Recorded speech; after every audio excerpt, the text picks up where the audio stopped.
tight sync between a DAW and analog gear with inbuilt sequencers is a bigger deal than you might think in the first place. In this video, I will show you a cheap and effective workaround.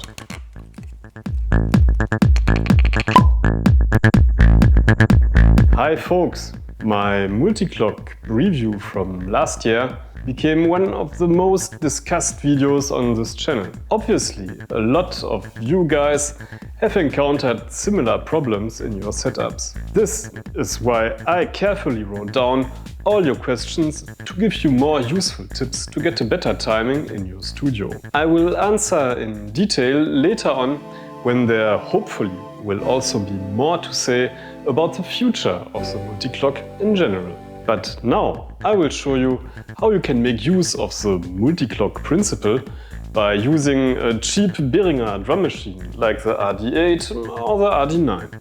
The most important is that your machine has analog trigger connections. Normally, I think you can also make this work with any other drum machine that has this feature. Behringer's RD8/9 are specially suited for this, as they also dispose of the very handy synth tribe tool, which makes it extremely easy to set up. So here is what I tried. First, I will quickly remind you that the Multiclock generates a very tight MIDI clock that is generated from an audio signal that comes from your DAW. In my case, as always, it's Ableton Live. If you take a closer look at this audio signal, don't listen to it until you have a fetish for MRI machines, and how the whole thing works, you will see that there's really no magic involved. The signal that the Multiclock app emits is nothing else than a usual middle-of-the-road analog audio trigger signal. And guess what?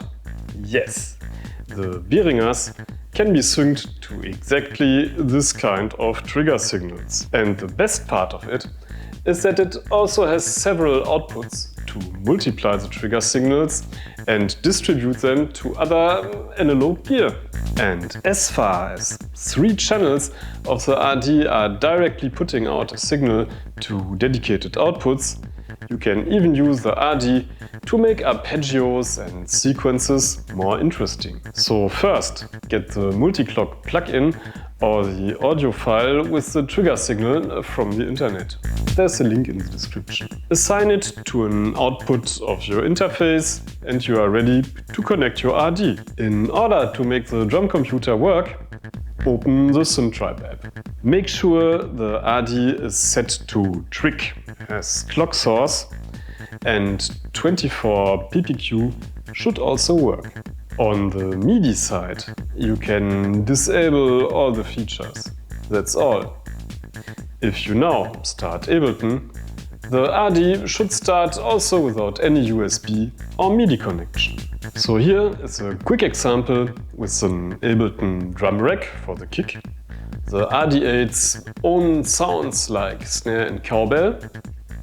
On the analog side, I connected the TD3 MO via trigger. Here, just set the TD to receive trigger instead of MIDI clock. And the arpeggiator of the Juno gets the trigger from the RD's cowbell channel. Check it out.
I can tell you that all this works really nicely. As these are only analog clock signals, you will have to reset your machines to the first step before restarting the DAW. Or you leave it as it is and enjoy the fascination of randomness. But there's also a small bitter pill. The RD does not convert the analog trigger to MIDI clock. Otherwise, it would be the almost perfect multi-clock substitute. But if you just need several sources of analog trigger and a rock-solid timing in your analog setup, consider this possibility. I hope that this more technical video was not too boring and that I could hopefully help you to get tighter with your grooves. Also, I discovered a really handy side of those drum machines as clock generators, processors and sequencers while I was rethinking the concept of my studio. This makes them even more attractive. And as always, there are some Thomann affiliate links to the gear used in this video right down in the description. That's a great way to support this channel. Every time you buy something there, we get a share. I like. And of course, leave us a thumb to show us your love. See you. Peace and auf Wiedersehen.